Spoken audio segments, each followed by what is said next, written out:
Trace. Today we have another packed 2 hours of programming for you as we explore the Chinese invasion, China's quest to rule the world. So again, good evening and welcome to episode number 16 of Roots Connections on Q95, the big station. I am Simone Mathieu.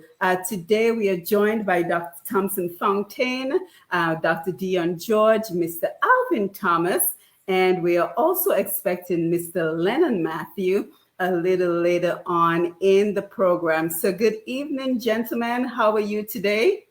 Unmute your mics as we say good evening to our audience. Yes, good evening.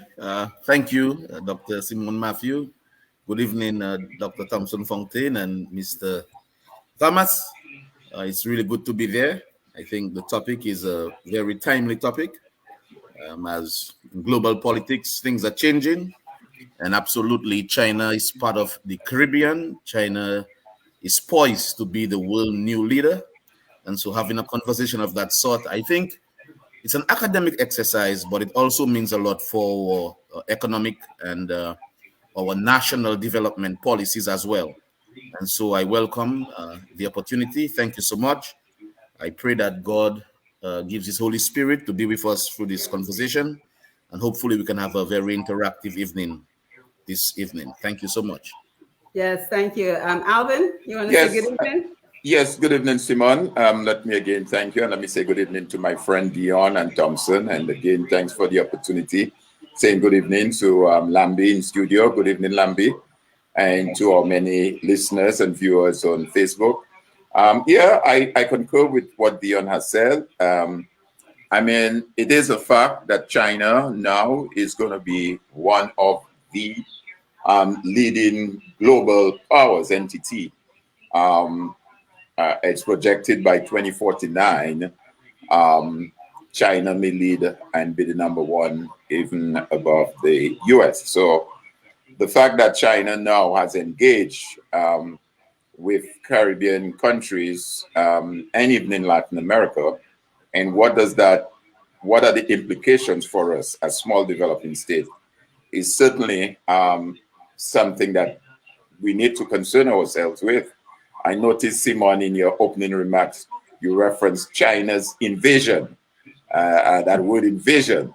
So clearly, that is something we definitely need to discuss. And not only that, for the folks on the ground, I always believe that whatever discussions we have here is aimed, and it's the purpose is for the citizens of Dominica and by extension the Caribbean to have an understanding and to educate them so they too can make informed decision as voters and elect and persons going to the poll to elect the leaders to represent them. So thanks again for the opportunity, and I look forward to engaging in the discussion this evening. Yes, thank you for being here, Mr. Alvin Thomas. And Dr. Thomson Fontaine, good evening to you.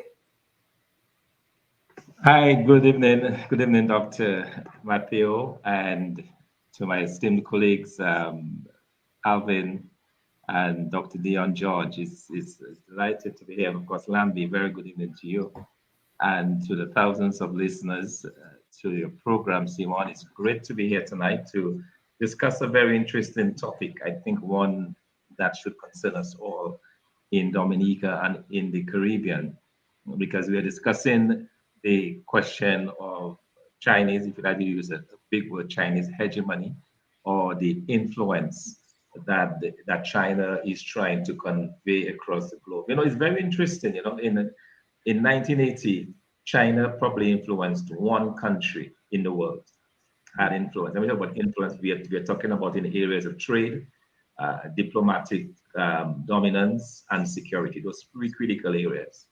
And they had probably in one country, Albania.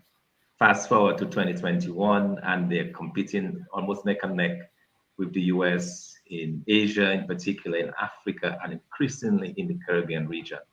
So a lot of interesting discussion, I'm sure, around that topic as we go into. Yeah, so we have a lot of interesting conversation to be had this evening. So again, a pleasant good evening to everyone, to our Q95 listeners in Dominica, the Caribbean, and the rest of the world. And of course, good evening to our Facebook Live audience. You're joining us on Wise QFM as well as Push Past 10 on Facebook. Don't forget to share the live. Don't forget to click the notification button to know whenever we go live. We look forward to engaging with our Facebook audience as well as everyone who will call into the program.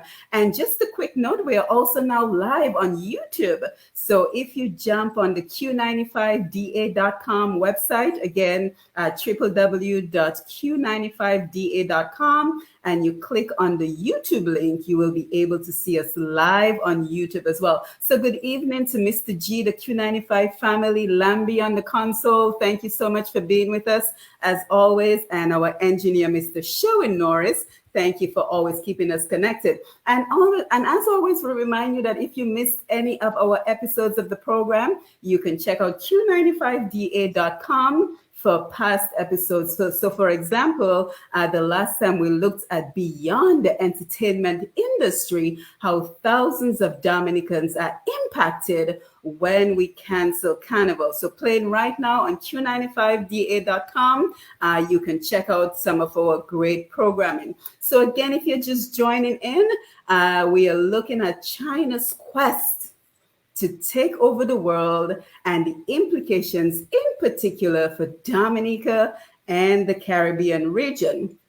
So recently, we saw that China has now taken over Uganda's only international airport due to that country's failure to repay US $207 million in loan. And let me just say this here. In another program last night, efforts were made to claim this as fake news. But I encourage you to do your own research on this topic. You can simply type in China has now taken over Uganda's only international airport, and you will see the many sources of information that will come up. And so we will look at similar examples from around the world later in the program. So some of the questions we are asking tonight is, should Dominica and the Caribbean islands be concerned about similar consequences as the so-called friendly government continues to pour millions of dollars into countries like Dominica and other Caribbean islands? You know, is there a bigger China strategy that we are not paying enough attention to? So we will also look at what is China's strategy for becoming the next superpower. What lengths will China go through to secure various territories around the world? And will Dominica and other Caribbean islands suffer similar consequences for non-repayment of loans? So to get the conversation started, I thought, gentlemen, we could take a look at just in general China's influence around the world. So I have some information, but I want to open the floor as we all share on the influence. And I'm especially interested in this particular question because the question that comes to mind is, why are the Chinese government feverishly investing in various countries around the world, especially when we juxtapose this with the millions of their own people who live in abject poverty? So let me open up the question to the floor as we talk about China's influence currently around the world. And Dr. Thomson Fontaine, I want to start with you because as you mentioned, back in 1980, there was only one country that China had influence over. So let's take stock of the big picture right now. I think you're muted. Yes, thank you very much, Dr. Simone, for this very interesting question that you just posed. What is the reason for this? What we are witnessing today? You know, China has two huge needs, really. One, it has about 17 or 18% of the world's population, and it has a ferocious appetite for resources. Talking about oil resources and other minerals, and everything that is used in the production of goods and services. The Chinese had a very simple model that took them out of poverty. I mean, going back 40 years ago, China was a if you want to use this word, a backward developing country. But they found a way to really be able to increase their production and then to lift in the process literally hundreds of millions of people out of poverty. And how they did that was to actually be able to utilize trade. So it was through the process of trade. They were able now to produce goods and services that they could sell across the globe at very competitive prices, which was an economic boon for the country. And for many years in the 80s and 90s, China would average 10 to 15% annual rates of growth. In the process, making a lot of its people rich, but also as that began to develop, it began to have a greater desire for resources. So greater desire, for example, for diesel, greater desire for oil, greater desire for cotton, greater desire for leather. All of that was feeding into this huge trade meant that it had to now approach countries where those resources could be obtained. And one of the obvious areas in the globe is Africa. Africa has practically all of the resources that are necessary to sustain and maintain trade. So it was a natural fit to go into the African region. And in going into Africa, they found very compliant regimes which did not, in a lot of instances, did not care too much about the rule of law. A number of despotic and corrupt regimes that were willing to do business with the Chinese. And they've been able to use those relationships very well in Africa. You mentioned at the start of the program, they took over the airport in Uganda. What they've effectively done is that they have advanced loans to those countries, even right here in South Sudan. Currently, they have actually reached a deal with the government of South Sudan, where in exchange for a certain amount of barrels of oil every month, they build roads and infrastructure in the country. I remember a few years ago when I was working at the International Monetary Fund, we were actually in the middle of a negotiation with the Congo. We were negotiating a program with the Congo with a lot of different, we had these conditionalities that the country had to meet. And we were negotiating, I believe at the time, it was probably for about $400 million or thereabouts. And one day the delegation just told us they're no longer interested in IMF funding. Why? Because China had just offered them $7 billion with absolutely no conditions that would see the building of, rail network, would see the building of ports. So they say, why would we go for the IMF program and support where you have all of those conditionalities when they can get it, freely from the Chinese? So I will talk a little bit about this later, but in terms of how the Chinese have succeeded in striking those deals and in getting those things done. So in terms of influence, they've been able through what I said, through trade. And as China has become more powerful, has become richer, it is then set its eyes on the USA. In the 80s and somewhat at the very beginning of the 1990s, there were two superpowers in the world, the US and Russia. Russia over the years has declined significantly. China saw its opportunity to replace Russia and even to surpass the United States. So it's an ideological battle that is taking place now between China and the United States. And that is some of what we're seeing in the Caribbean region. So when we see the Chinese posturing for position in the Caribbean, a lot of it has to do with the ideological battle that they're now fighting with the US. Mm-hmm. Yes, so we're talking the influence of China around the world. Alvin, Dion, you want to jump in? Yeah, I think Thomson has pretty much outlined it in terms of the historical perspective. But what I will also add to that is that I think it's a question of two things: geopolitical and economics. And like you rightly said, China is now on a trajectory to be that leading superpower, to even surpass the United States of America.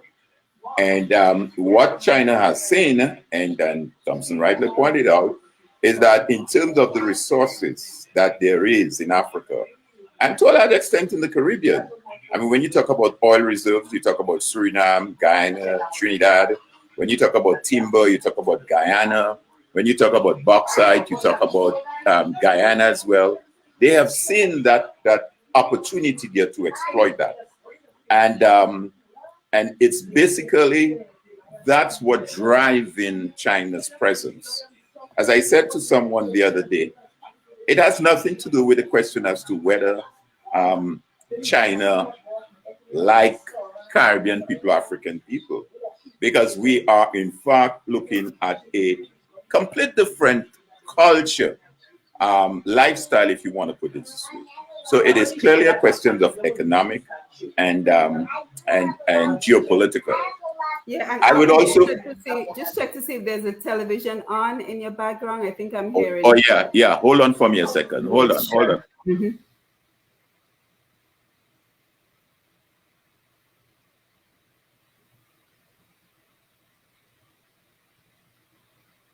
Yes, and while we're waiting, Dion, if you want to chime in, we'll come back to Alvin. Yeah. Thank you. Okay, Is it yeah, better now? Alvin. Okay, thanks. Yes, sorry about that. That's Yes, okay. I was saying it's a whole question of geopolitical and economics. And I think what is even driving this more is the what you would say, the declining presence of the US and even Europe, which is where most of the Caribbean islands, and if one goes back to what was then the ACP states, the ACP African Caribbean Pacific states, that decline has now shifted what I would say the eyes of Caribbean and African Caribbean Pacific leaders into an area where they can get one might say assistance. As we discuss later on in the evening, we will begin to examine whether in fact the assistance that China is providing is really assistance that is geared towards development, or whether it isn't as what Walter Rodney had in his book, How Europe Underdeveloped Africa.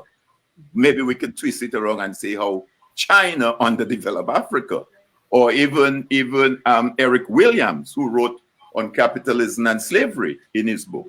Because the question drives, therefore, even in the case of Trinidad and Jamaica and Guyana, where the Chinese come in and actually acquire resources. In Jamaica, they actually acquire bauxite facilities in Trinidad. So I was saying the other day, I mean, when Eric Williams must be turning in his grave, what's this guy in Buharam in Guyana must be saying Norman Manley, because these were guys who guarded the resources of the state. And the question remained that when politicians are entrusted with resources of the state, to what extent can they willy-nilly just hand it over to a foreign government? So it's interesting to view the development. I would end by saying that what we're seeing in the region in terms of the relationship or the engagement between China and the Caribbean is what I would term a David and Goliath situation. David and Goliath. And how do we survive in that environment moving forward is going to be extremely interesting. It's going to be extremely pointed in terms of how our Caribbean leaders respond to that new engagement that is emerging in the Caribbean. Yes, and Dion, I want to come to you, but before we do, I want to acknowledge our Facebook Live viewers. We have Penny Shirley out there in St. Thomas, Marina Charles, Owen Prosper, Peter Carborn is here with us, Sharon Dorable, Patricia Fontaine is here. So special good evening to everyone who's logging in on the Facebook Live, and we encourage you to share the live as we continue this discussion. So Dion, over to you, China's global influence. All right, thank you very much, Simone. I think both Thomson and Alvin kind of framed the question well, but I will say this. Before we, even analyze the whole topic of China, I want us to know in the background who China really is. And I think Thomson gave a nice overview of China's growth to power when it comes to world systems. But I am hasten to say that before one make a definite statement as to whether China is a partner of economic and social development, or whether China is a newer form of colonialism, we have to put in context international relations and some of the theories that apply, although we won't talk too much about them. But there is one theory that is called idealism, i.e., that nations come together to help each other and the world is a very nice place.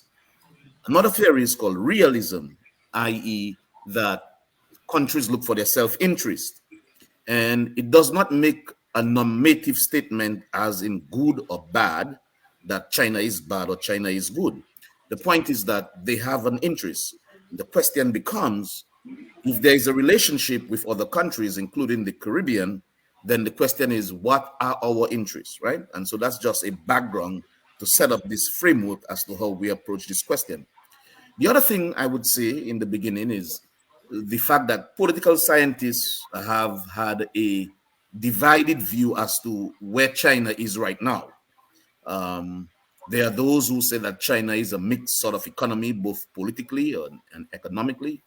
There are those who say that China is still very much a centralized government, particularly because for a very long time that the Chinese Communist Party has been in power.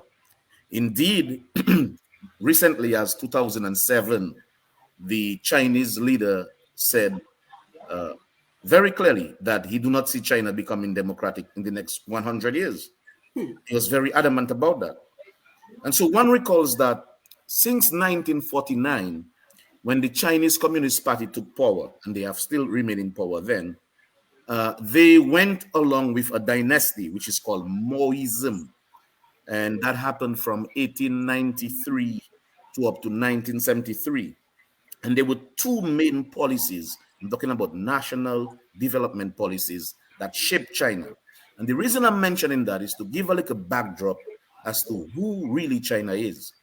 And so with Maoism, there was a program that is called the Great Leap Forward. And that program started from 1958 to about the 1980s thereabout, or the 1965 thereabout, sorry. And the Great Leap Forward, in a nutshell, essentially was a very aggressive agricultural program. And the Chinese decided that their people matter more than technology and more than other things. And so they really drive a labor-intensive agricultural project. And so what it did, it really, in some sense, elevated to a certain relative stage the standard of living in China. The second project, and a national policy project, was called the Cultural Revolution. And that policy project came about in 1965 to about 1976.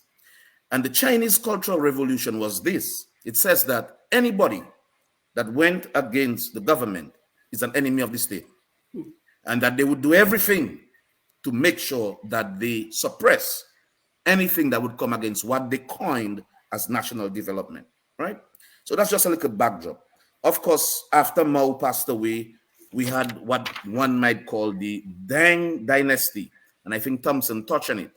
And the Deng Dynasty came across with a lot of economic integration in the international world. That started from the 1980s thereabout, where China started having non-communist groups, individuals, and starting to mix with the international community. And of course, one of their primary agenda was exports, and output. And it was also labor intensive. And so from that perspective, people see China as not fully central command, but almost a mixed command sort of economy. And of course, then after that, we had the Jian and the Jinta. But with all these things being said, I mean, the ultimate question is China's influence particularly in the Caribbean, there is a published paper. It's by an author named Richard Burnell. And the name of the paper is called China Rising Investment in the Caribbean and Latin America. And it gives a series of projects that they have been doing. Now, one of the things I know for sure that the United States is very concerned about is its hegemonic sphere of influence in Latin America and the Caribbean, i.e., that it is the most dominant economic, military, and social dominance in the region. In 1824, the United States passed something called the Monroe Doctrine. That says basically that if it sees ships coming from Europe to colonize the Caribbean and so forth, within what it's considered its hegemonic sphere, it would consider that an act of war.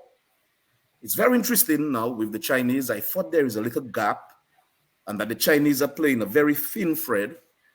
Well, there has not been any warships, there have not been any planes, and so they are dealing with business, and that's fine. But what I would say is that they are really investing a lot. And I guess later on, what I can talk about is something called the debt trap. The debt trap. Oh, yes, that's exactly where we're going, Dion. Yes, so we can talk about the debt trap, where they have really, where they have really given a lot of financing to countries.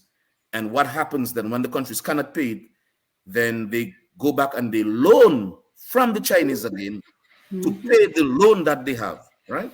So that's what the debt trap is. Yes, so thank you, gentlemen, for laying out the program, for giving us great perspective on what we can expect to discuss this evening. And I also want to say kudos to Sean Douglas this afternoon on Talking the Block. He did a great introduction. You would swear we coordinated these programs for today, but he did a great introduction. So I encourage you to check out q95da.com, click on the Podbean icon, and you will be able to hear the podcast of that particular episode of Talk on the Block. So I think we've already laid out the influence, but one of the reports I found from the U.S. Global Coalition, China's growing global influence, what is at stake? So I just wanted to share this information because it sort of gives us a global view of the influence that China is having. So it says the People's Republic of China's global investment has grown dramatically, surpassing the United States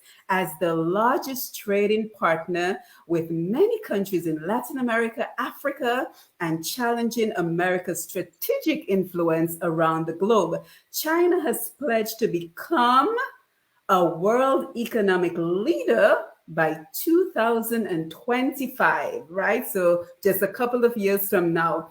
COVID-19 has highlighted China's efforts to increase its global influence since China sent medical teams and donated medical equipment to over 150 countries around the world. So some very interesting information as we continue to see the influence. China is expected to spend over $1 trillion on its Belt and Road Initiative. This initiative seeks to build new markets for Chinese goods and increase China's economic connectivity in 130 countries around the world, encompassing more than 60% of the world's population and 1/3 of the global GDP, including 40 out of 54 African countries. So the report continues. Many have warned that China's approach to development financing creates strategic dependency by burdening a borrowing nation with enormous debt and using it as leverage, a tactic now known as debt trap diplomacy. So, Dion, we're coming right back to that debt trap diplomacy in a minute. Chinese entry into 2 new trade deals, one with 15 Asian Pacific countries and one with the European Union, signals its commitment to set global standards for trade and furthers Beijing's image as a dominant economic power in the world. China has invested $150 billion in the region. that is Latin America.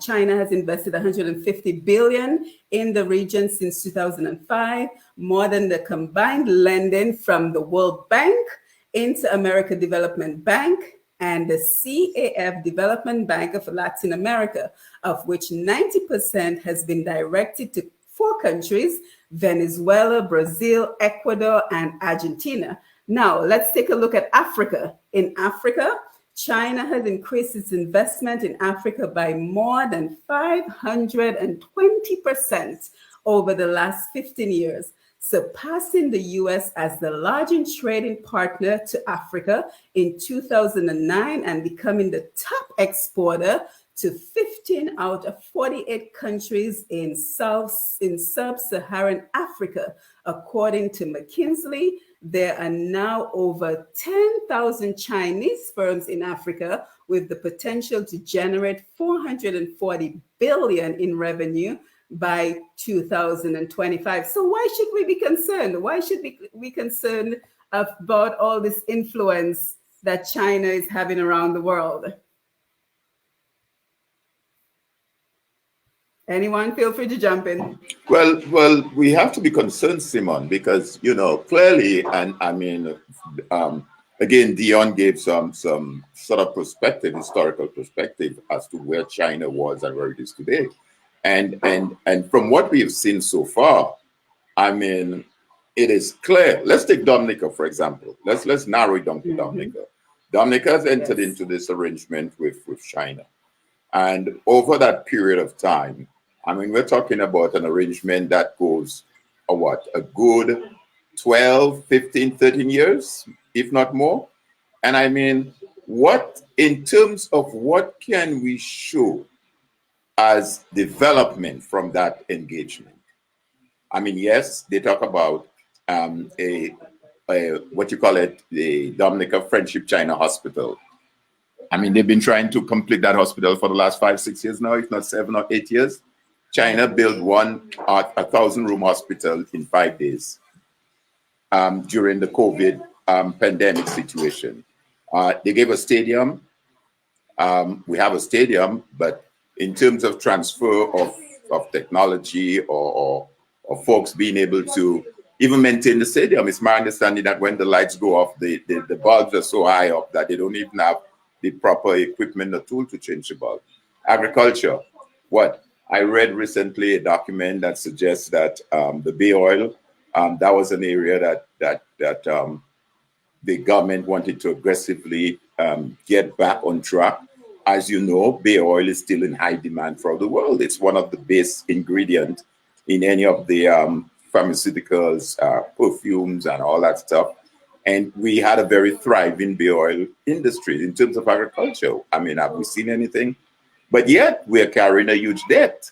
So the whole question of that debt situation is very critical. China provides very minimal grants or any sort of free aid. Most of the assistance they give is a quid pro quo. So they will give you a loan which has to be paid back. And as Dion rightly pointed out, if the loan can be paid back, then they either do 2 things. They either give you some more money to pay back the loan, or they acquire certain assets of the country. In 2007, Dominica got 100,000 US from China towards disaster relief. I mean, you know, most of the islands in the region, including Dominica, prone to hurricane storms, natural disaster. To what extent have we strengthened our disaster mitigation in terms of how China has been able to respond to that? So clearly, I think, as Thomson's put it out in his opening remark, it's a question where China now need to gain access to natural resources to meet the demand of China in terms of their production and their people.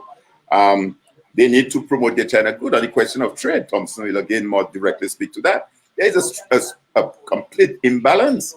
I mean, you're talking about a population in China of 1.4 billion people. The region, including maybe Latin America, we're looking at 40 million, maybe a little over that, about. I mean, we import more out of China than we, with our small population, export to China. So you have a huge trade imbalance. So we're getting the loans. We got to pay back these big loans. If we can't pay it back, they might end up taking some of our natural resources. And then we're not seeing anything tangible. But again, this is let me segue a little. St. Kitts, for example. St. Kitts is still with Taiwan. I think St. Kitts and St. Lucia, with the change of government with the Labour Party recently, the recent election, I believe they're still with Taiwan. I may be subject to correction on that. But St. Kitts is still with Taiwan. And on a previous program, I pointed out, you know what is St. Kitts GDP? St. Kitts GDP is almost 18,000 US per capita. And I mean, so the point I'm trying to make is that even without that, what you call it, that China's input, there are countries right now in the region, if you take St. Kitts as an example, that is doing fairly well. And I think the question that Dion raised in his opening remarks as well, what's in it for me? Me meaning Dominica, St. Lucia, or Grenada, wherever it is. What's in it for me? And that's why I said earlier, that engagement is clearly an engagement that one could describe as a David and Goliath engagement. And I think moving forward, we have to be smart from a leadership point of view in terms of our negotiations when we sit across this table with the Chinese and what we negotiate for in terms of what kind of development we want for people. Because at the end of the day, whether we engage with China, Canada, the US, wherever, what part of the world, the bottom line is, how does that help our citizens? How does that make life better for the average Dominican in terms of what we engage with, whichever country we engage with? And if at the end of the day, we cannot show that Dominicans have benefited in that, it's just a discussion, an intellectual discussion, and it's just a discussion that means nothing to the average man on the street. Yes, and Thomson and Dion, I want to come over to your comments, but I just want us to stay on the topic of the influence of China. Let's look at the Caribbean region for just a minute. But I also want to let the viewers on Facebook know that I see you and I'm coming to your comments, so keep them coming. Matthias, Alexander, Jared, St. Luce, I see your comments are coming in. Please keep them coming. I will take them in a little while. Clyde Gregoire, great to have you on. So China's advance in the Caribbean. The Caribbean is a strategic region between the southeastern United States and South America and close to the Panama Canal shipping route. Key battleground for Beijing, the Caribbean is also a key battleground in its efforts to isolate Taiwan, and China is actively wooing the Caribbean countries to increase its influence in the Caribbean. China has vastly expanded its trade with Caribbean countries. Overall trade grew from 1 billion in 2002 to 8 billion in 2019, with 3/4 of that amount representing an increase in Chinese exports. China has also made significant investments in infrastructure and energy projects. And as Antigua Breaking News reports, China is indebting countries around the world so as to control them. Dion, Thomson, I want to come over for your thoughts. Yeah, please. You see, when I hear these things, I like to take it in a broad perspective. I don't like a single side of the story. Right. Because like I said in my opening statement, where there is international relations and you have different states in the international community dealing with each other, every state must have its own self-interest. And if one country makes a deal with another country, the onus is upon both countries to decide what they want from that deal. Now, with your question as to why should we be concerned, we should be concerned. I guess one of the broad questions that people have asked before is, can we consider China as a economic partner, or is it a new colonizer? Well, with that question, I think one has to do what Marcus Garvey said. That is, that a people without their history is like a tree without a root. And so, how did Europe, according to my good friend Alvin, underdevelop Africa? And of course, one recalls that it was through military and through technology. And in the Berlin Conference, when they separated Africa, after they left, they came with something called Europeans and the rest of the world. I don't see the Chinese doing that. And by the way, the definitive separation of Europe and the rest of the world was not about economies, because other economies were doing well as well.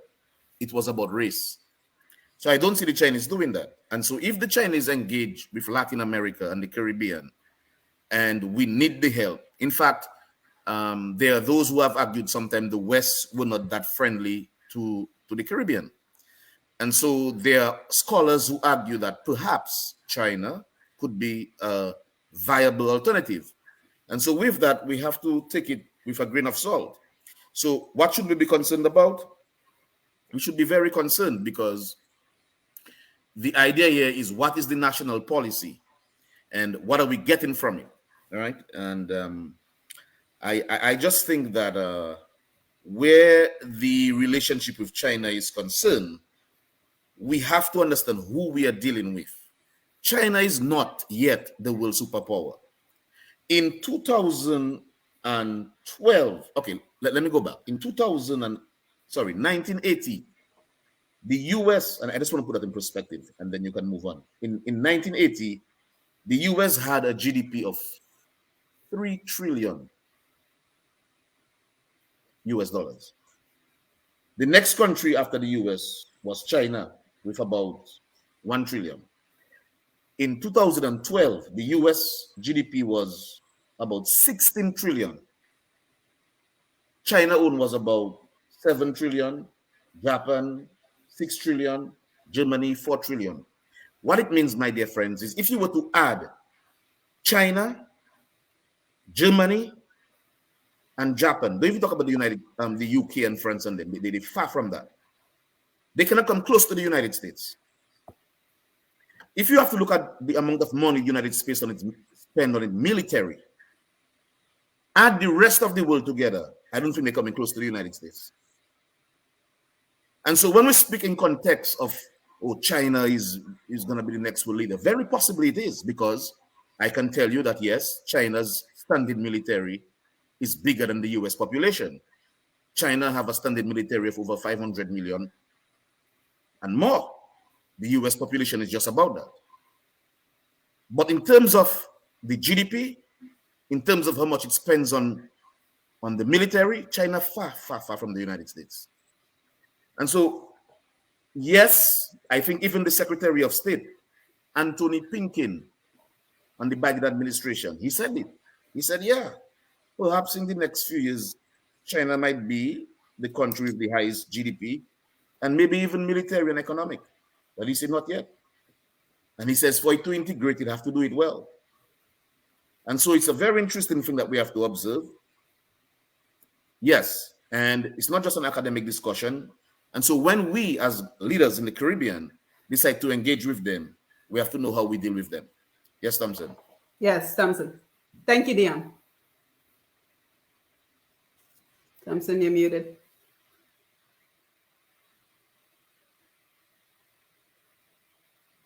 We may have a delay. Yes, thanks for that, Dion and Alvin. What I would add to this is that we need to understand basically the modus operandi, the way China has operated, which is in a sense very unique, but it has added to the fear, quote unquote, that people have of China. What we've seen is that China has effectively given countries loans to invest in infrastructure, which is really a departure from what we had before. Because previously, countries like the Caribbean and elsewhere, they would borrow from the US, they would borrow from what we call the Paris Club, the wealthier countries in the world, and a lot of that borrowing would probably go into consumption spending, buying consumption goods and so on. But the Chinese are very specific in terms of what they lend to. That goes to infrastructure. And there's a reason for this. Because if you come to a country like you do in Antigua and you build an international airport, or you go to the Bahamas and you build a $2.5 billion resort, or you go to Jamaica and you build an excellent stretch of 40 miles of road, then later on, if the country has difficulty in repaying, you have something that you can grab hold to. And that is where I think China has outwitted, for want of a better word, a lot of those countries, because now they've allowed these investments, they've allowed those loans to go towards these types of investments that at the end of the day they can turn around and seize, they can grab. So they can grab the ports in Zambia, they can grab the airport in Uganda, they can take charge of the railroad in the Congo. You see, but bear in mind, why you're doing all of this is to safeguard your trade, because China got its riches through trade. Everything that we consume, literally everything, probably the exception of cars, come from Japan, from laptops to our iPhones, to our Nike shoes, to our trousers that we wear, to our jeans that we wear. They originate from China. So they need to safeguard. The only way China can safeguard its riches or its wealth is to ensure that that trade is unimpeded and that trade continues. And that is why they freaked out a great deal during the Trump administration when there appeared, coming from Trump, an attempt to stifle free trade, because they benefited from it. They're the masters of it. No country can produce as cheaply as China can. All right. So every country now depends upon China for its produce. So because of that, you have a situation where now China is moving in and taking certain assets and so on. But that is just the way they have done things, and also their way of guarantee. And look at what they have invested in more generally. Say, for example, in Africa, is in the rail systems, the road networks, and the port infrastructure. All of those geared to ensure that they can extract the raw material and they can come back and offload the finished goods. There's no rocket science in that. It's a basic model that has worked, and it will continue to reinforce it. Now, countries obviously have not dealt with that very, very well, and the question of the debt trap came up because China is not giving grants. In the past, the US would give grants, which means you don't have to repay it. But with every block that goes down, I remember, for example, in the case of Dominica, I wrote about it a few years ago. You remember that China made this big thing, and I think Alvin spoke about it at the start, about giving Dominica $100 million. But guess what? A few months later, the Chinese ambassador was given a certain amount of passports to recoup $100 million. This is documented. There is a certain audaciousness that the Chinese have that you have to marvel, and I think it was demonstrated very, very well in, and I'll take aside a small segue, it was demonstrated very well with the Beijing Olympics in 2008. I remember it was a day before the Olympics was to start in China, and those clouds, they were like really dark clouds that had started to form just north of Beijing, and the clouds were drifting. It was very certain that Beijing was going to be deluged with rain on the opening day of the Olympics. What did the Chinese do? They fired some 20 rockets with Dion into the clouds to sift the clouds, so that it rained outside of Beijing and never rained on Beijing. This is the kind of audaciousness that this country has. So what they're doing now with that same audaciousness, they're attacking the Americans, they're attacking American interests, and no more so than in the Caribbean region, right under what we call the soft underbelly of the United States. And I remember in 2013, and I wrote about that particular episode as well. In 2013, Chinese Premier Jinping, he came to Trinidad a day after Joe Biden, who was at that time the vice president to Barack Obama. A day after, Joe Biden had come to the Caribbean and tried to rally Caribbean leaders and talk about, the fact that America was interested in doing all of that, giving all that support and so on. And then the very next day, the premier of China comes. The top official arrives in China and offers billions of dollars to the Caribbean. That was when they offered some of the infrastructure in Trinidad, brand new hospital in Trinidad, brand new facility in Jamaica. It's basically saying, America can talk, but we will back it up with practical, tangible things that the countries can see. So, as I said before, it is a battle. It's an ideological battle. China actually believe that they can, at some point, equal and surpass the United States. It is seen what they do with the defense industry. For example, they're trying to build all of these, different defense type stuff in terms of weaponry and so on. It is seen in their struggle to dominate space. So they really believe that they're going to actually compete with the United States, and it just happens that the Caribbean and Latin America, the closest geographical areas to the United States, will in fact be a pawn in that struggle. Yes, thank you, Thomson, and thank you everyone for your contributions. And I think it is important for us to be having this particular conversation this evening, because so many times we hear the Chinese government referred to as the friendly government, and it gives the impression that a lot of what China is doing for Dominica, the Caribbean, and the rest of the world is based on altruistic motives, that they're doing all of this out of the kindness of their heart because they love Dominica, because they want to see Dominica develop. But are we just simply a pawn in their game of world domination? So I think that is what we're discussing this evening. So we want to go over and talk about what we have alluded to so far, and that is the concept of debt trap diplomacy. But before we do, let me remind everyone, our listeners and our viewers on Facebook, that you are tuned in to Roots Connections on Q, and right here on Q95, the big station. I'm your host, Simone Mathieu, and this evening we are joined by Mr. Alvin Thomas, Dr. Thomson Fontaine, and Dr. Dion George as we discuss China's quest to dominate the world and the implications for Dominica and the Caribbean region as we continue to accept millions of dollars in assistance. So what are the consequences of the influence of China around the world and here in the Caribbean? Well, the concept is called debt trap diplomacy. But before we get into that, I want to give an opportunity for anyone who would like to call into the program. So Lambi, if you could give out our phone numbers for anyone who wants to engage via phone call. And I'm coming to you, Facebook, for your comments.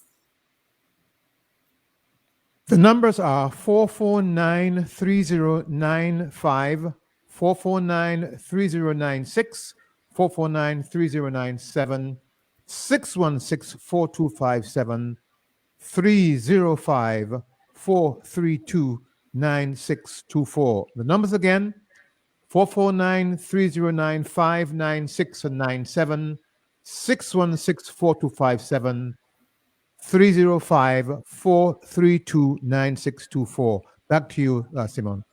Yes. So while we wait for your calls, let's jump over to Facebook and see what everyone is saying. So we say a pleasant good evening to Sharon Dorival. Nice to have you on. Patricia Fontaine says, good night, folks. Interesting topic. Matthias Alexander, big guns on the panel. Ashby Scotland says, let's see what he says here. Good program. I'm watching. Owen Prosper, the topic is very interesting with some powerful panelists. Matthias, I thought that the Great Leap Forward was detrimental to agriculture. The Great Leap Forward was an ill-fated attempt to modernize through steel. He's asking a question. So kind of take a note of the questions, guys, and the ones that you might be interested in responding to. Matthias, again, many planks of the BRI are being constrained worldwide. Good. Jared St. Luce is watching. Good night. The Salisbury community. Clyde Gregoire, we are hearing about investment and large amount of money spent by China. Who gets that money? Locals are not employed on these projects, and most projects produced by Chinese is inferior. So keep taking notes. Francis, we appreciate your comments, but there shall be no name calling on this program. So I encourage you to show a little bit of respect with your comments. Joe Boston, you all are being unfair. USA is indebted to China a debt of 13 trillion US dollars. So come on. Ronald B. Charles, great stuff. Our students need to be invited to such discussion. Francis Benjamin, ask Santa St. Lucia, what has Taiwan done for them? Rugador, China's geopolitical strategy is by design. It's a matter of time for Xi Jinping is a brutal dictator for life. Matthias, Dr. George, race issues. Be reminded that you will walk gingerly among the snakes to get the prize at the other end. Tina Bell, the Ramon, interesting discussion. So let's take a pause here so you can provide some feedback on the Facebook Live comments. We have a phone call coming in. Yes, we do. Caller, please go ahead with your call. Your call is kind of scratchy, very it's not readable, so you may have to call back because it's not readable. Okay, so while we wait for the caller, gentlemen, any comments on the Yes, Facebook please. Live comments? Yes, Dion, go right ahead. Yeah, I think we did a little injustice to your question as to what we should be concerned about. I mean, we all focused on economics, and I guess from a global international relation perspective as to what is China's agenda and how the Caribbean fits into that context. I think one of the areas that one should also be concerned about is China's politics and how they make policies and how they deal with their people. And so if we have a relationship with a country, we need to understand what is their, according to Thomson, modus operandi, right? So there is this view. It was written by a guy called Machiavelli, right? He wrote a book called The Prince. And he wrote that letter to the leader back then. And he basically told them how to control a people. And in a nutshell, he gave several specific tenets to the rule of law. He said, first of all, number one, i.e., that you should use tradition to subdue the people. For example, you should tell them that we are one nation under God, that we are building a country together, that we should unite.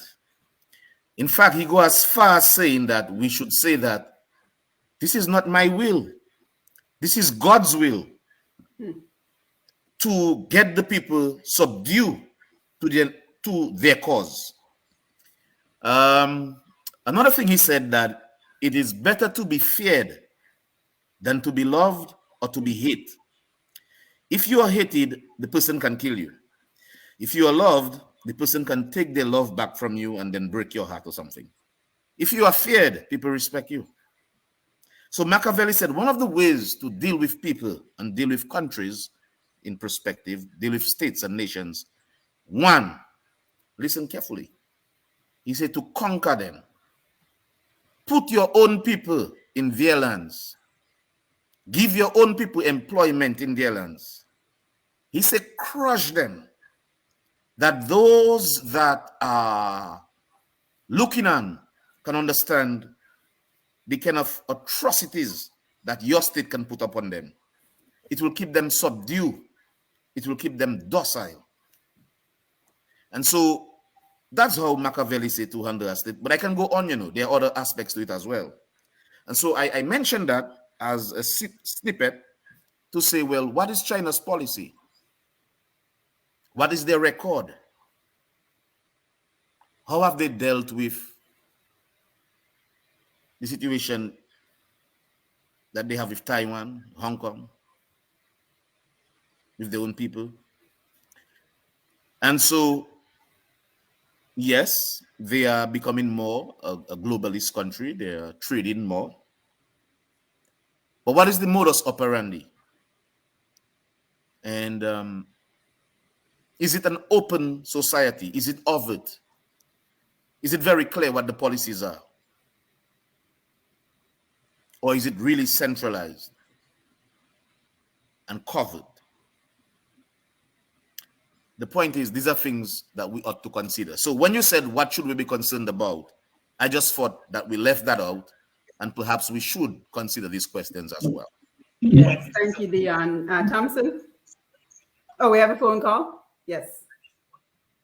Caller on the overseas line, please go ahead with your call. Good evening, good evening. I really love that conversation. I would like to ask a question.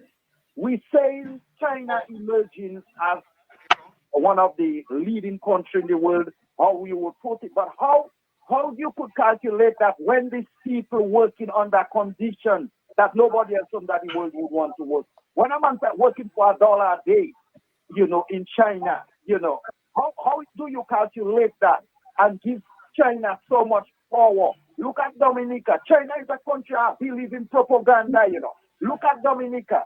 See how long we have been dealing with China since labor come in power. What has we as Dominicans can say China did to us? Only thing I know that they take out our hospital from Princess Margaret Hospital to Chinese Friendship Hospital. Take our history away from us. And all what we see is a lot of Chinese coming out from China and going Dominica. And they are competing in Dominica with Dominicans for the few little east in Dominica. So when you watch China have a lot of propaganda. And there are leaders in the world like Sheriff that is hungry for personal gifts. And China will use those guys according to propaganda and try to get to the masses. But that doesn't mean to say I cannot put China up there with other nations in developing, because China don't have a human right. China believes in one government. So how can we even compare China to other developing nations in the world? It's just propaganda. God bless Dominica. Thank you. Yes, thank you. Thomson, Alvin, comments from the Facebook Live comments of the callers?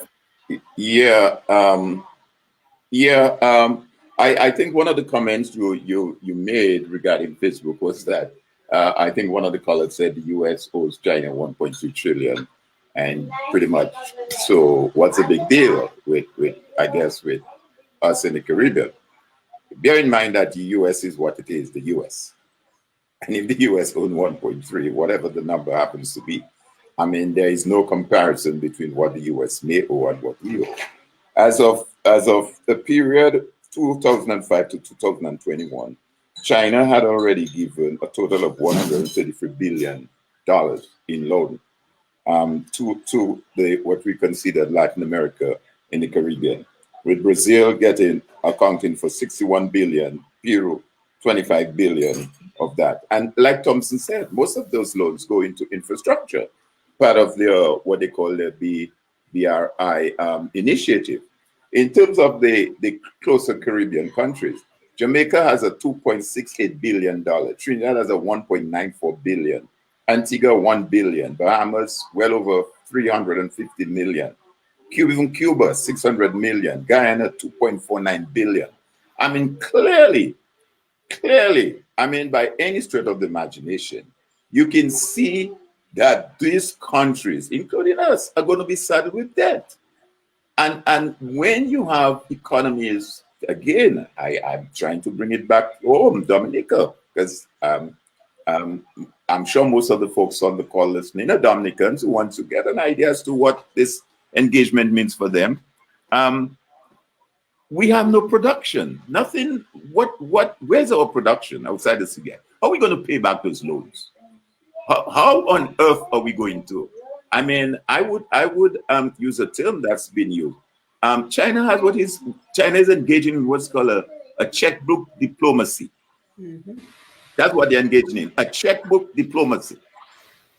And yes, and Thomson is correct. We got to understand the modus operandi. And that is why it is so important, Simone, that when we get to these negotiating tables with all the leaders of the region, Dominica, our Prime Minister, and Chinese, that we articulate clearly what we need and what's in our best interest. And I think Dion said it right. I mean, what China is looking at its best interest. I have no problem with that. What do you expect? I mean, that's what China is going to do. Now, what is our best interest? But guess what? What we are seeing by way of the trend is that every one of these countries are being saddled with debt. And Thomson put it accurately. When we give you money to develop a port, or the bauxite in Jamaica, or the oil in Trinidad, and you cannot pay, we're going to take the oil reserve. We're going to take the bauxite plant. We're going to take whatever that resource is. And quite frankly, I make no bones about it.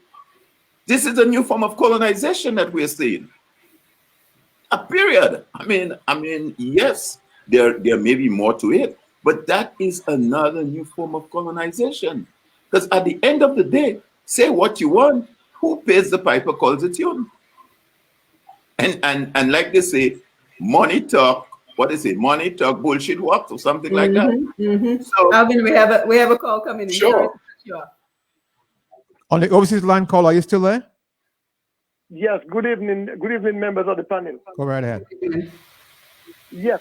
When we had that established diplomatic relations with China, and they have given us, I think, 700 million. They promised to give the government 700 million. They had a big meeting in Roseau, I think, somewhere. The prime minister told the people, the crowd, there was a huge crowd. He said that it's because of the love the Chinese people have for us. Can you imagine? Most people in China don't know if there is a place called Dominica. He said nothing is further from the truth. He said why they're giving us that money, China, is because they love the people of Dominica so much. The Chinese people love Dominica so much that they're giving us $700 million. I mean, this is a big lie. And you know, China is interested in Dominica. You know why Dominica has this crystal clear water? Because somebody went to China and they said all the rivers in China are polluted. They are brown and muddy rivers with all the factories they have in China. And the rivers, they are interested in Dominica's water and Dominica's agriculture, right? But Chinese people, most of them don't even know Dominica exists. They're talking about the love China has for Dominica. I mean, this is a garbage. China wants to take over the whole Caribbean and the world. Anyway, good evening. Yes, thank you. Thomson, I want to come to you. I know you want to respond. We have a little delay with Thomson, so we have to give him a minute. Yeah, yeah, the color makes a very interesting point, and it goes back to what I talked about, the modus operandi. Why is China doing what it is doing? What does China want? Fundamentally, that is the question. Is that they really love Dominica? They really love the Jamaicans and the Trinis. That's why they are doing this. One of the reasons why China has been so successful is in the ability to divorce themselves from the politics of the country. They have a strict non-interference policy that is very attractive to despots and dictators. So that, for example, you can jail dissidents. They will not comment. They will not pressure you to release dissidents. You know, they are completely, at least as of now, focused on the economics, and that is why a lot of countries like that. You see, because they can get the largesse, they can get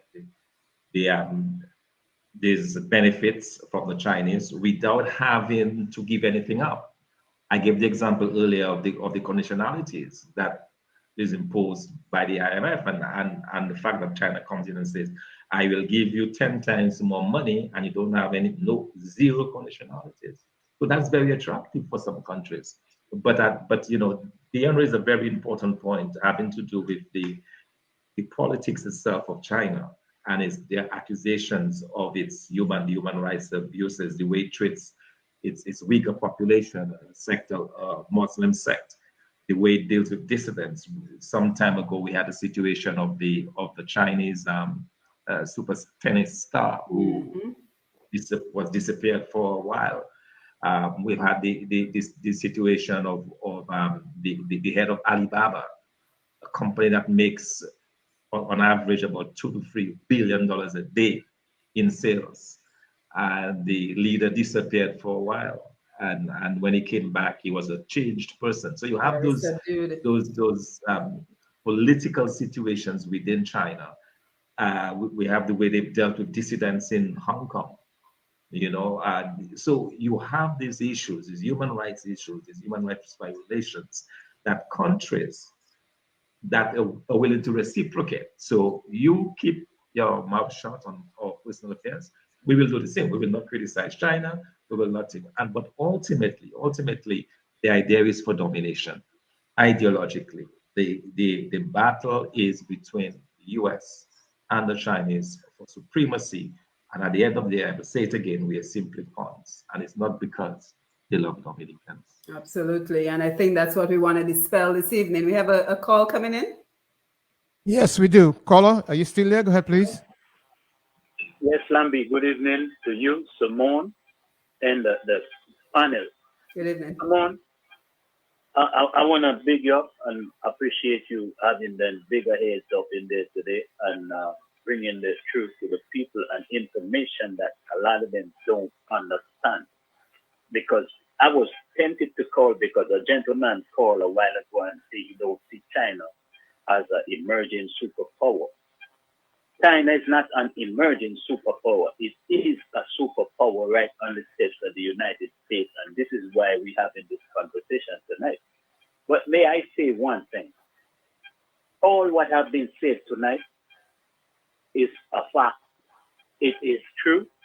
And I've seen many different documentaries that are recent. They are Netflix. They are all over the place. The information is out there. You need to search it, my brother, if you don't know, because what you think of China, it might be a country, as a communist country, they deal in propaganda. But what Thomson just laid out a while ago, it is a fact. The Machiavelli statement that my brother from Salisbury put out there, that is how you train people, you condition them, like the Joseph Stalin chicken type theory. All these things are facts. And what the problem is, we don't understand other people. Let me say before I say other people, there are things what they call in big governments like the United States, think tanks. What think tanks do? They study economies, they study people's habits, they study all kind of different things. You have different kinds of think tanks. And they attack certain countries, they attack certain individual groups to see how they can change your ways, change your pattern, they follow your buying habits, what you read, what you do, how you monitor. They monitor everything about you. So for my brother to say that, that tells me he's not too up on what's going on. What the Chinese, and I know it was done earlier in the 80s in America, the Koreans, they come to a black community, they study your buying habits, they study what you weigh, they study everything about you, then they open up a store in your community to serve you and they give you what they see you as. You wear the bling, the baseball cap, you do this, whatever. And it's geared towards you. This is why they have certain commercials geared towards, it's called subliminal messages. What Thomson has said a while ago about the things that they study about certain leaders. They know our leaders. A lot of us are very corrupt and gullible, and we don't really care about the whole as they do. Because you must understand, for not too long ago, these were monolithic societies. They were not societies like we live in America or we live in the Caribbean. These communities, these countries were just a set of people living amongst themselves for many, many, many years.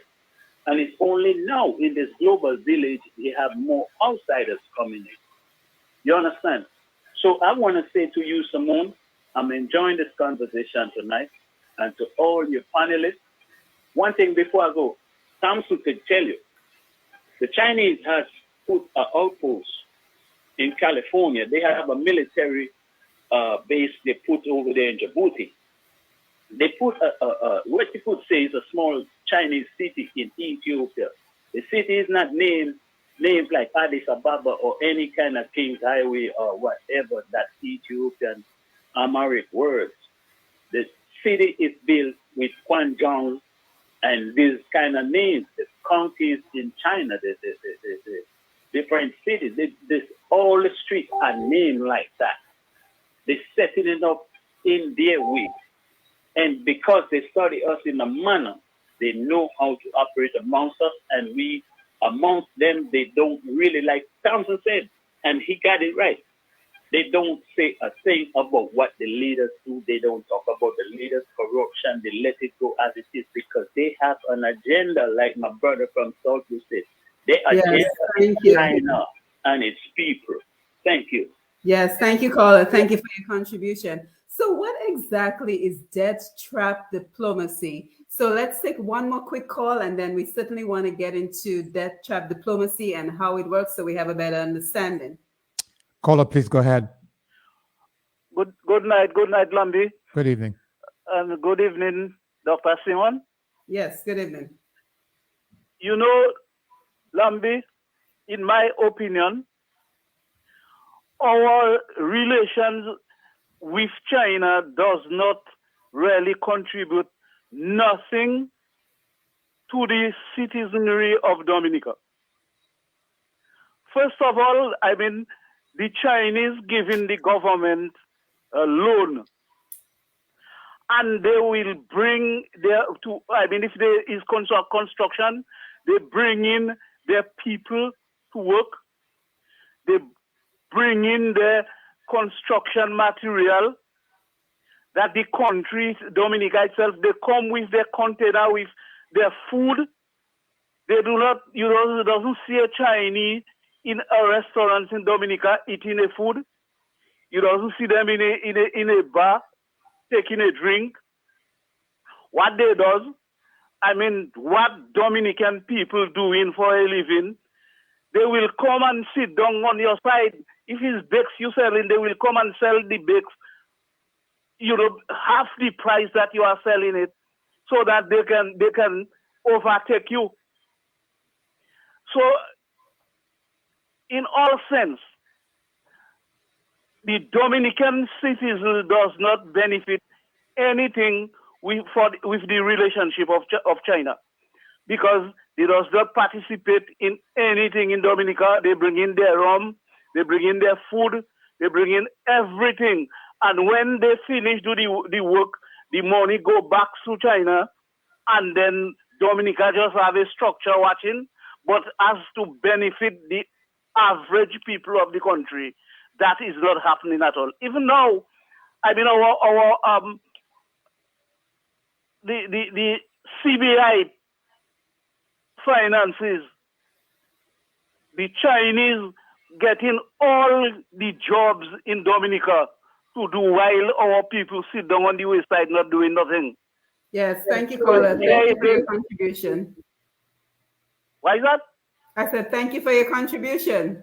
Okay, thank you very much. Yes, have a good evening. Yes, so debt trap diplomacy, because I want us to get the concept very clearly, and you can look it up. It's a term which describes a creditor country or institution extending debt to a borrowing nation, partially or solely for the lender to increase its political leverage. The creditor country is said to extend extensive credit to a debtor country with the intention of extracting economic or political concessions once the debtor country becomes unable to meet its repayment obligation. The borrowed money commonly pays contractors and materials sourced from the creditor's companies. So we can already see some of what the callers are saying to be true. So here's a particularly interesting article from trtworld.com, and it gives us a fascinating look at how exactly this works. So how China's debt trap diplomacy works and what it means. So Beijing is accused of luring developing and underdeveloped countries to borrow money for infrastructure projects and later controlling them if they fail to pay off their loans in time. So this is done for global leadership in the power and seizing assets of the countries that are unable to clear their debts. So here's some examples, right? Kenyans recently raised, I think there's a feedback. Alvin, you want to mute? Kenyans recently raised the concern over Beijing's plan to take over one of its strategic seaports since the African country is unable to clear its debts. In December 2017, Sri Lanka handed control of the newly built port of Habbatota to Chinese operator in order to satisfy part of its significant debt to Chinese leaders. So China takes raw materials from Africa, another important example, converts them into finished goods, and China then sells them back to Africa.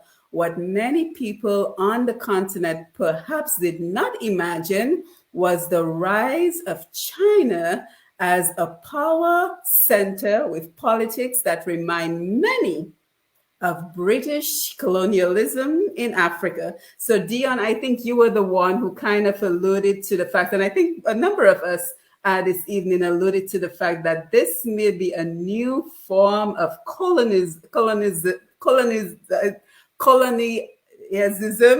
Correct me. Help me out here. Colonization. Tongue twister. Colonization.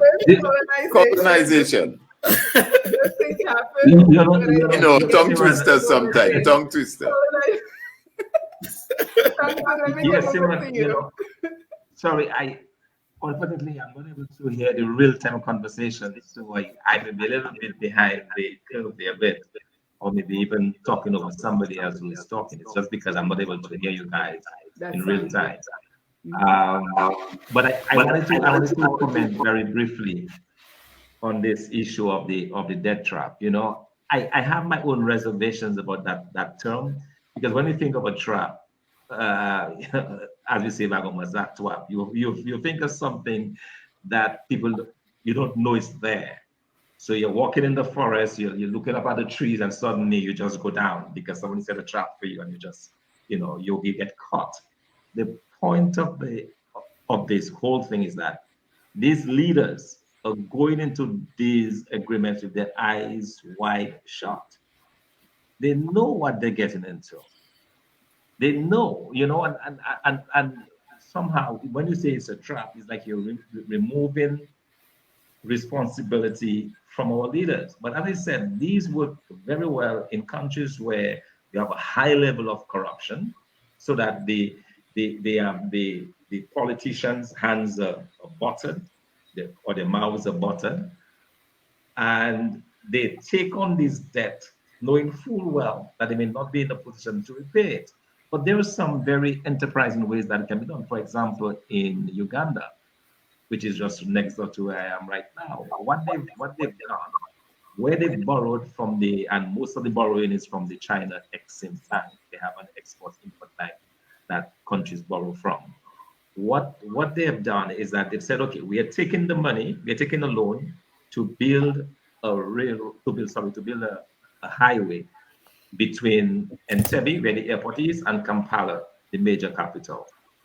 But we are going to put in tolls on this road so that we can recoup the cost of the loan. We'll be able to repay the loan.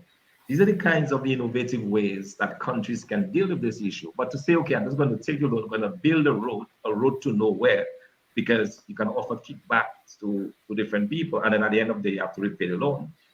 I think we need to put the emphasis on leaders that continue to be corrupt and that continue to take on this debt on behalf of the people, indebting those countries for years to come, simply because of their own corrupt nature. And I think we need to spell that out. So it's not so much a trap where you don't know what is happening. it is clear what is going on. And I think our countries need to take more responsibility.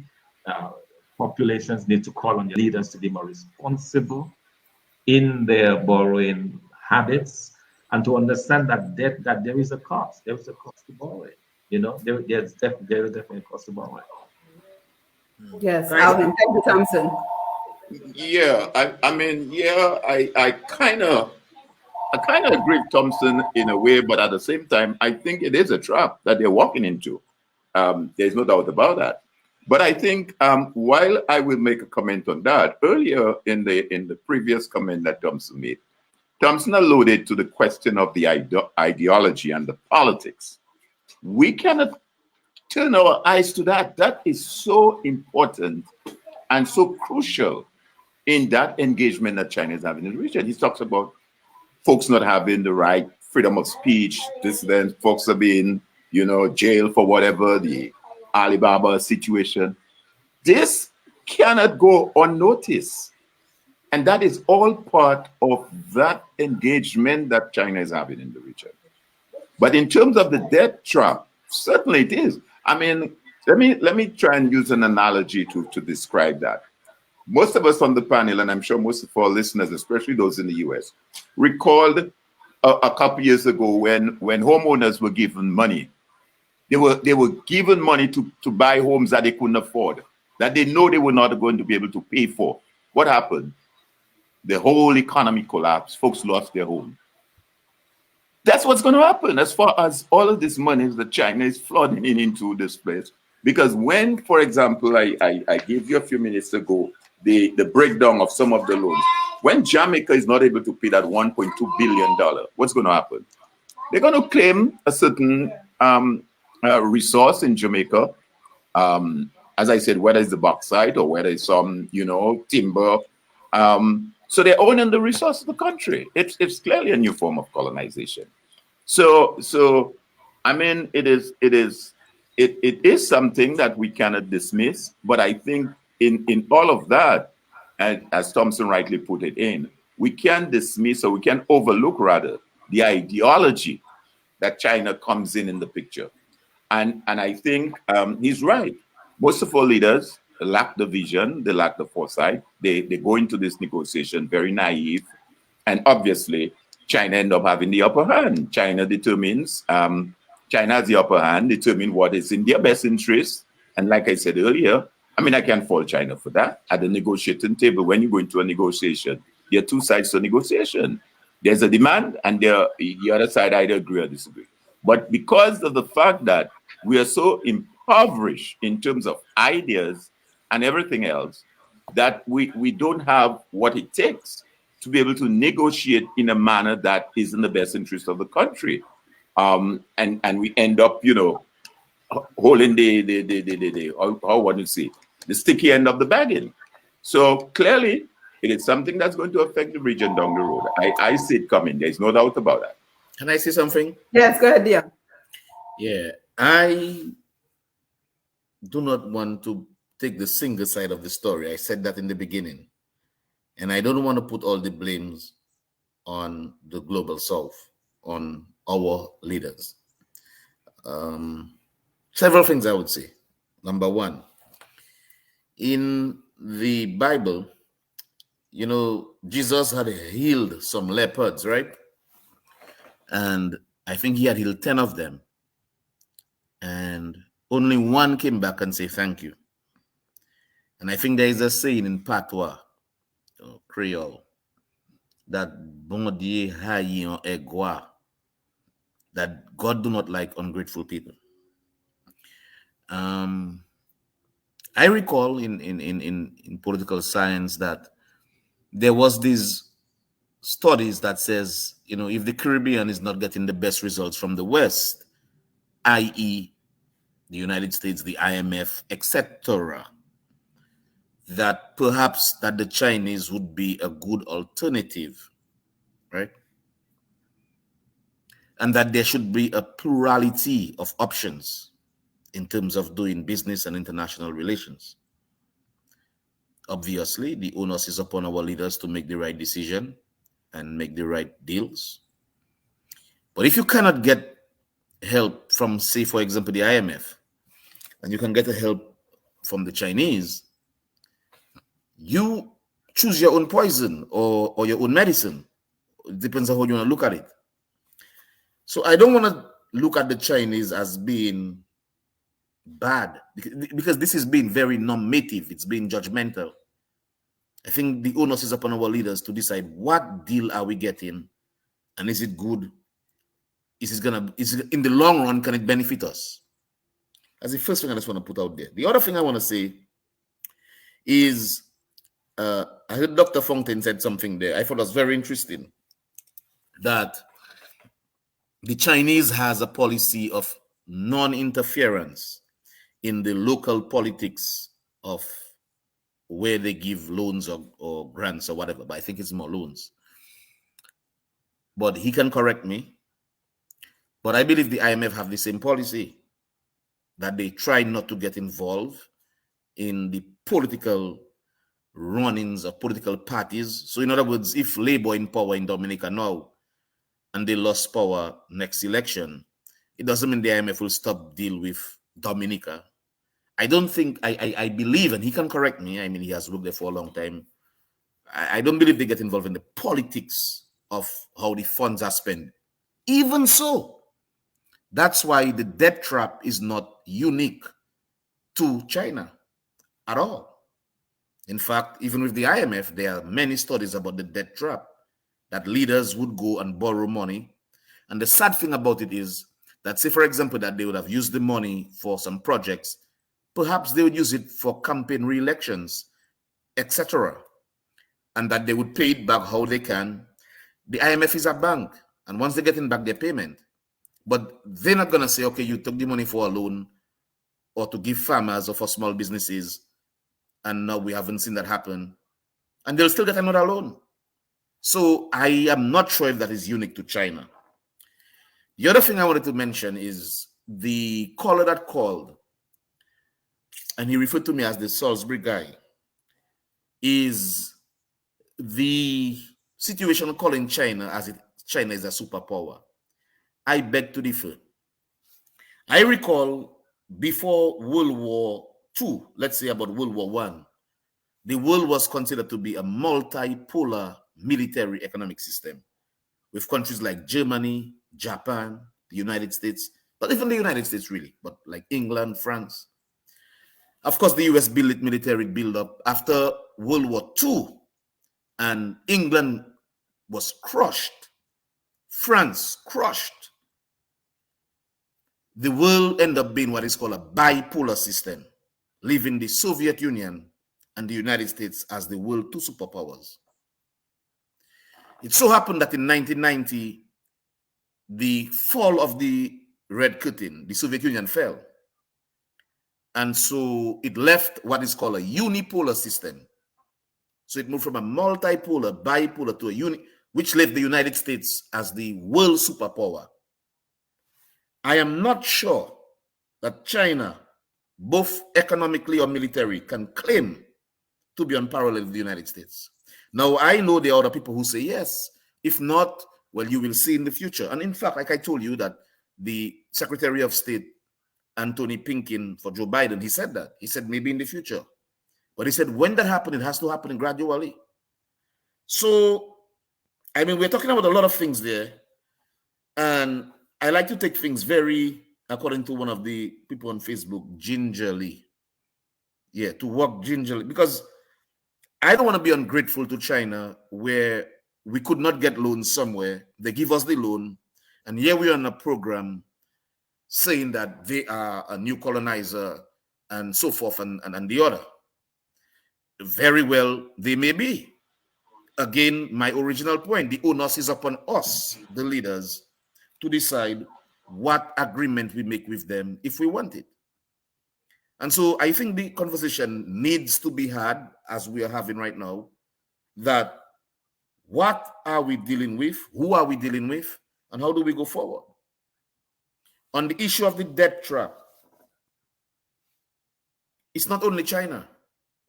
Many, many countries, including Jamaica, has borrowed money from the IMF and could not pay back their loans until, I mean, our good doctor here can tell you, they had to devalue their currency and stuff like that to try to help them. So I don't know. I mean, if we're having a conversation, yeah, go ahead. But let me just say briefly though on that last comment you make, Dion, with the IMF example that you use. If the IMF, you cannot pay the IMF loans, the loans are restructured. So you may say that you are internally having to pay that amount. But what China is doing, China claims the resource of the country. So China fully acquire. So if Jamaica, say, for example, cannot pay the loan, China will come and you say, no, you have this bauxite plant, this natural resource, we claim it, that's ours. With the IMF is not claiming any resource of yours, or the World Bank. You will have that on the books, yes, and the next administration coming in will have to find a way to pay it, or they might restructure the loan. But China is not doing that. China say you cannot pay, the airport is mine. That infrastructure belongs to me. Mm-hmm. That is a big difference. Yeah, and because what China is doing, China is laying claim to the resource of the country. So that is what, in a sense, one may describe as a new form of colonization. Because this is what Europe did.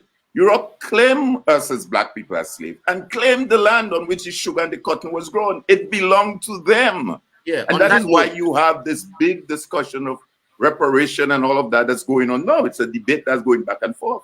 And I think that is exactly the approach that China. I agree. Yes, I don't have a problem with not being grateful. But again, and Thomson said it quite frankly, you have to go into discussion with your eyes open. And they're putting this huge debt on the countries. And when the countries cannot pay the debt, they come and they say, you know what, you can't pay, so we take this. We take the oil refinery that belongs to you. We take this. Yes, and I want Thomson to jump in as a former IMF employee. I want Thomson to jump in on this portion of the discussion. Let's give him a minute. He's on a delay all the way out there in Africa. So let's see if he can hear what I just said. Yep, there we go. Yeah, I see, man. Okay, it's not reaching me. Like if I can respond now. Yes, go ahead. I can respond. Okay, yeah, no, it's an interesting discussion, but I think there is a fundamental difference between the way an IMF or World Bank operates and the way a country operates. So when I talked earlier about the Chinese, then you would probably compare the behavior of the Chinese government with the behavior of the US government. So for example, if the US government is giving support to a country, you may find that they will issue from time to time, they may issue a statement. If something is not going right in the country, they may issue a statement about, you might have an embassy. That happens a lot here, for example, in South Sudan. When the US is not happy with what's going on in governance, they will issue a statement that highlights the need, for example, to create more space for civil society to operate. They will do those types of things. You will not find the same thing with the Chinese government. The institutions are different, and Alvin made the point very correctly in that you don't have the same type of thing. The Exim, the China Exim Bank operates like a traditional bank, a bank where if as an individual, for example, you go to National Bank to get a loan, they give you the loan and they use your house as collateral. If down the road you're not able to repay the loan, they seize the house, right? It's the same principle by which the Exim Bank operates. So it is different from, say, lending by the International Monetary Fund, which does not tie the loan to a real asset. And that's the reason why I say the Chinese are very strategic in that regard, in the sense that they give you money to build a port, or they loan you money to build a port, but the port is used as collateral, which gives them the legal right later on to seize the port, to seize the airport, to seize the railroad, to seize the oil refinery. So let's be very clear about that. So I would not directly compare, say, the way the IMF does business with the country. It's probably going to compare the way countries, like country and country, the way they do. And I know we've had that discussion, for example, about whether or not China is a superpower. Certainly they are getting there. I mean, they've sent probes to space. They've done, they've done all these great things. They built an artificial island in the Red China Sea. They built an island from scratch. And Thomson, So, recently, yeah, I heard they built a sun. I'm sorry, I'm not able to hear. That's a problem to react to what you're saying. I know you're saying something. I'm not able to react. Go ahead. I listen Sorry, to Dion. it. Probably come That's back okay, yeah. later. Yes, so as our time is drawing quickly to an end, so I wanted to explore two quick questions before we end, and that is, let's bring the conversation back to home. Let's bring the conversation back to Dominica. So are we already seeing the consequences of our debt to China? Have we started paying back for all the investments when we look at the amount of businesses that are closing in Roseau and being pretty much offered as Chinese businesses now? When we see, wages being offered as little as $70 a day, right? When we see our esteemed businessman, someone like Suki, being disrespected because there's simply no consequences for bad behavior by Chinese in Dominica. So have we already started repaying the debt? Are we seeing the consequences of Dominica being indebted to China?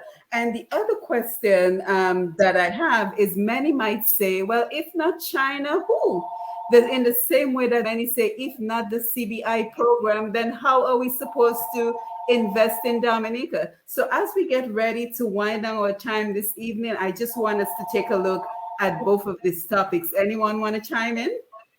Well, as I indicated earlier, Simone, when I made my introductory remarks, St. Kitts has remained with Taiwan.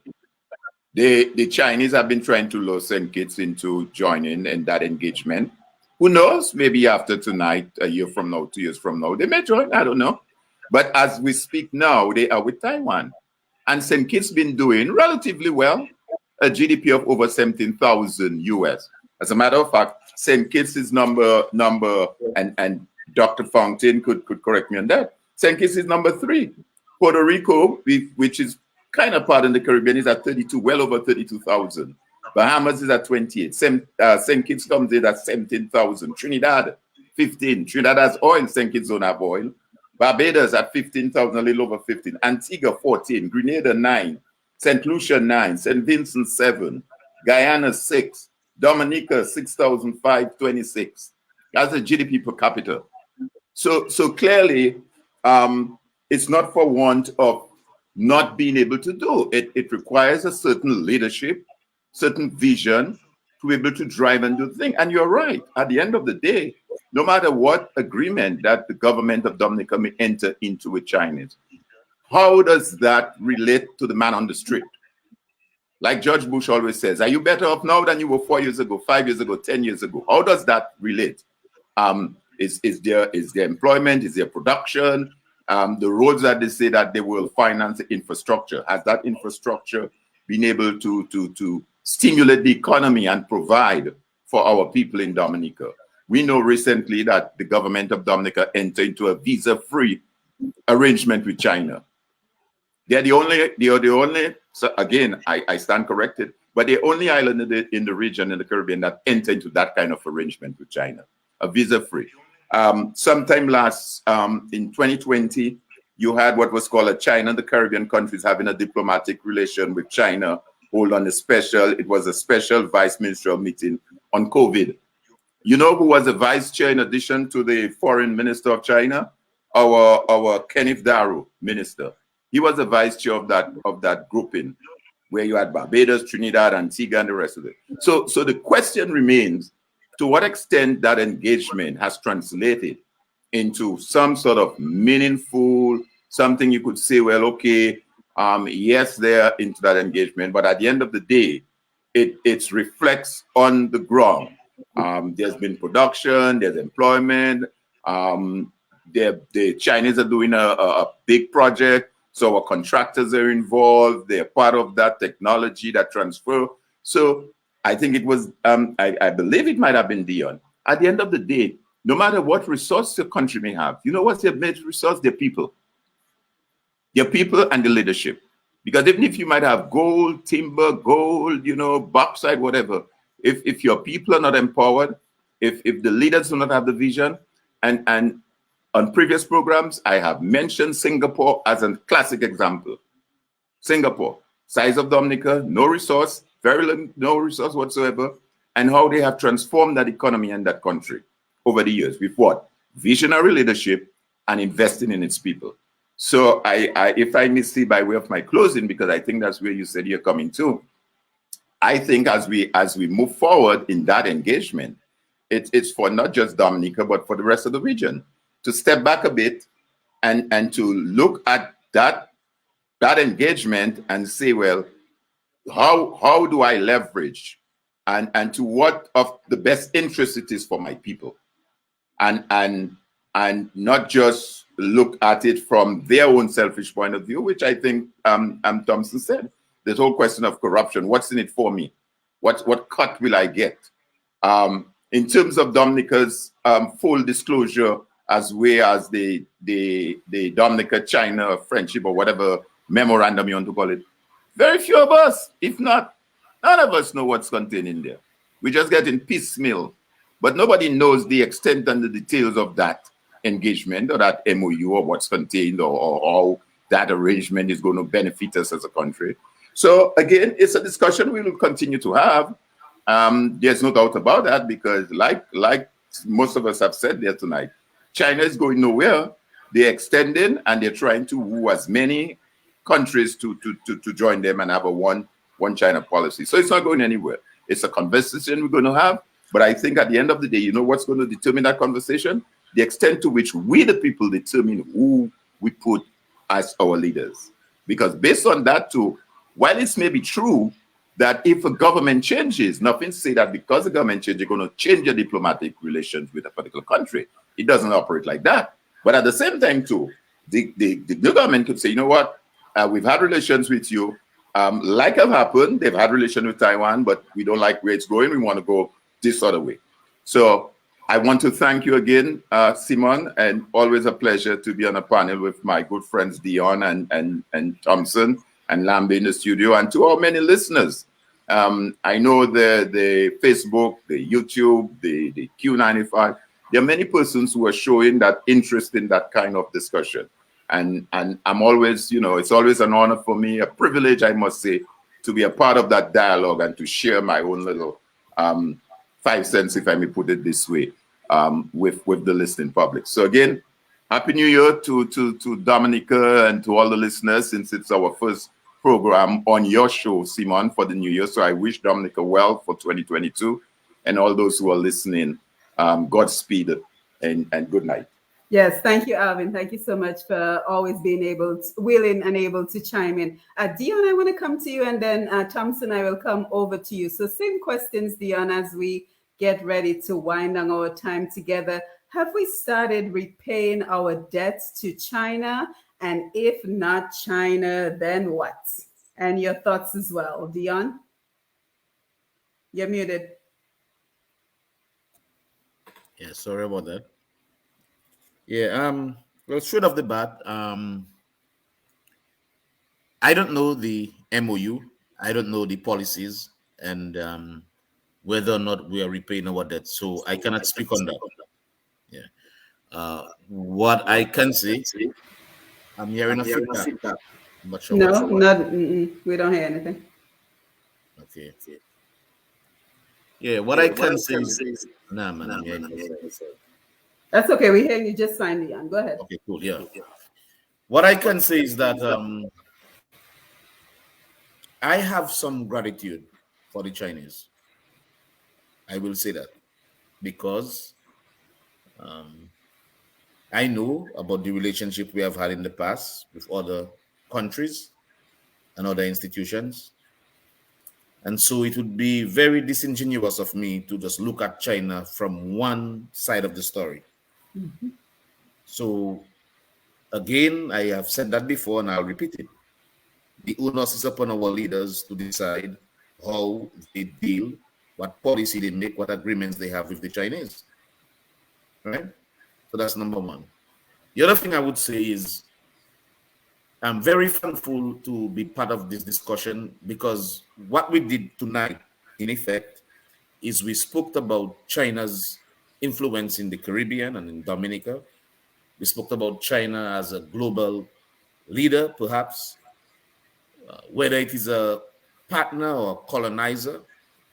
We talked about its politics, its economics, and why should we be concerned about that? So I think these are conversations that should be had, and we're having it, and I think we should continue with it. And I hope that our relationship with China would be good for both of us. China has its own agenda. The Caribbean and Latin America needs to have its own agenda, and I think we do. Simone, I will tell you, when I graduated with my PhD, the first book offer I got, guess how much the company took? 90%. Wow. I got 10%. So my sister told me, Dion, it's your first book, take the deal. I say, what? What? I did not take the deal. Anyway, she says, well, you never know. It's your first publication. Thereafter, you might get a 40, 60% or 50, 50. I know some of the relationships, perhaps, that the government are having with China might not be the best for Dominica. Maybe they have the lion's share of the leverage, and so maybe, but I hope it turns out well. And so again, as always, my contribution on your program and on the Global View on Q is for the best for Dominica. I really hope that things turn out well with China and Dominica, for Dominica and Dominicans. I would not want to criticize the Chinese government blatantly. Of course, there are things that we can talk about very openly, the same way I talk about Europe. And somebody tell me I should trod gingerly when it comes to race, but that is really international relations. It's not my opinion that the issue of Europe and the rest of the world was not a geographical issue. It was based on race and religion. And so I'm very happy for that conversation. I think my other panelists made some very poignant suggestions and observations. Again, I want to thank Lambi, as always, the good old soul there, holding the console. And I want to say good evening to the Dominican public and the people listening, particularly to my lovely village of Salisbury. And I want to say thank you to you, Simone, and thank you for inviting me, right? Yes, anytime. Thank you for being here, Dion. And Lambi, you'll let us know if any other calls are coming in as we're winding down the program. And Thomson, let's come over to you. Should we be showing more gratitude towards China? Are we repaying our debts? And if not China, then what? Let's give them a minute. Simone, thanks again. What I would say in closing is that China is pursuing its own self-interest. I don't grudge that. They're driven by providing for their 1.4 billion people. It means expanding their sphere of influence across the world. They are driven by sustaining their level of trade in their favor. So that will dictate where they put their money, in what areas in different countries. But we have to fight for ourselves.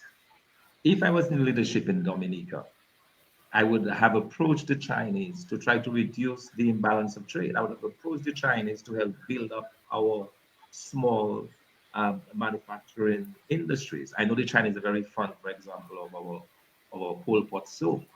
I would approach the Chinese to provide capital to expand that, to expand the Kalinago products that we can then sell to the Chinese. That is on us. We have to do it. We have not done it.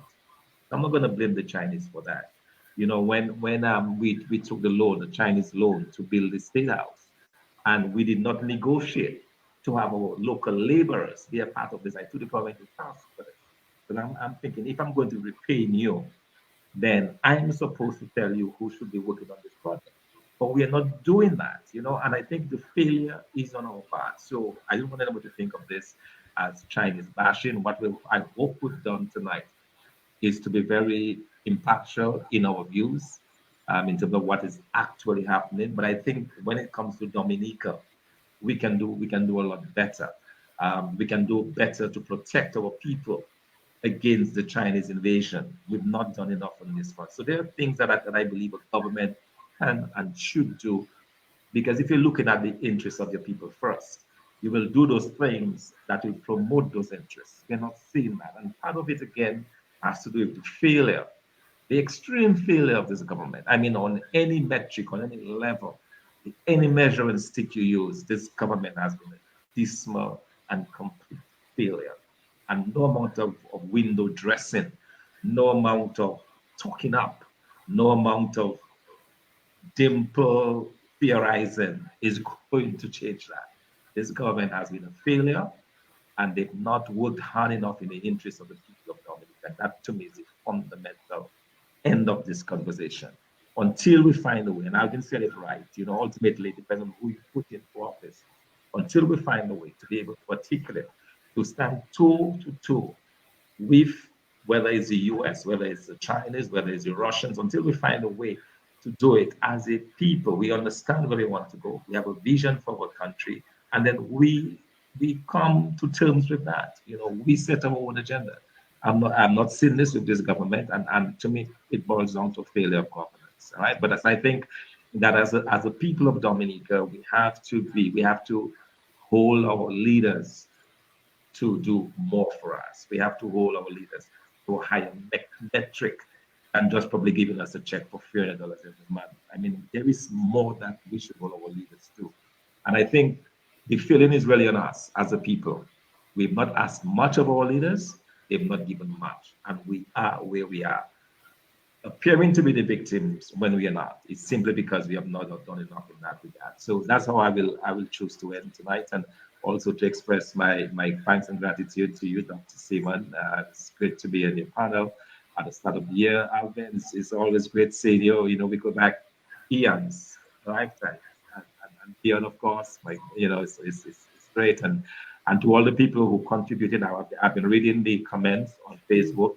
It's a very interesting and engaged discussion, and I like that type of discussion. Things other than just, the petty politics of Dominica.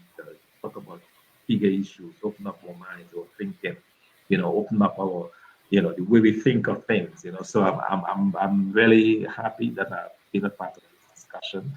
Just want to say a very good night to all the people of Dominica, and to continue to strive for better as we move forward.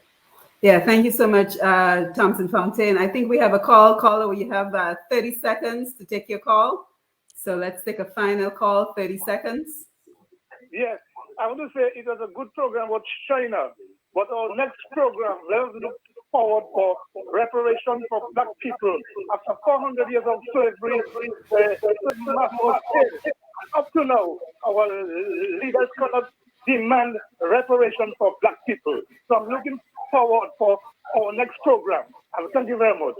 Yes, thank you. Great idea. Thank you very much, caller. So thank you, Alvin Thomas, Dr. Dion George, Dr. Thomson Fontaine, Lambie on the console, showing the Q95 family, Q95 listeners, viewers on Facebook. We see Tazi LaRose, thank you for being here. Rosalind Sevre, I know that there was a very engaging conversation going on Facebook, so thank you for your contribution. Mike Drygo, Louisa Jean-Pierre, and everyone else who contributed to the program. And I think a lot of these conversations that we're having kind of lead to, Alvin, could you mute your mic, please? Kind of lead us to really think about our dependency on external forces. So whether we're depending on CBI, whether we're depending on China, it kind of sheds the spotlight on our dependency on forces outside of Dominica for Dominica's economic development. And I think that the onus is on us, and I say this time and time again, to put the financial independence into the hands of Dominicans, to create financial independence, economic empowerment for Dominica. And that is one of the goals of my program. And I think that I'm so excited because one of the ways that we're doing so is for this carnival, for the 2022 carnival season, we're trying to get our DJs to go back to work, right? So it's been 2 years of no carnival, no Creole festival. We don't know where the budgets have gone for these particular for this particular festivals, but I think the onus is on us as Dominicans to try to build that financial independence. So in collaboration with TDN Radio, Q95 Radio, Houston Afro Creole Music Festival, we have an audience now of about 160,000 people. And we're looking forward to your donations. We're looking forward to you being a part of the process. We have several sponsors who have already come on. And for more information, I really invite you to visit pushpast10.com. So it's PUSHPAST, the number 10.com, to see how we're starting the engine, right? How we're starting the economic engine, Dominicans doing for Dominica, so that we are less dependent on external forces, and then we are less indebted to external forces for our own economic development. So with that, I want to say good evening and thank you to the panel. Thank you for everyone who joined us right here on Roots Connections on Q, right here on the big station, Q95 FM. And don't forget to jump on Q95DA.com for all you need to know about our programming and to connect with us in all the various ways. So with that, I wish everyone a pleasant evening, good night's rest, and we will see you again, God's willing, in about 2 weeks when we will have another engaging conversation. So good night, Lambi, Alvin, Thomson, Dion, Facebook Live, YouTube Live, and Q95 Radio. Have a wonderful evening. All right, Good night, Simone. All right, Dion. All right, take care. Thomson, bless. All right. Yeah. Lambi, good night. Salute.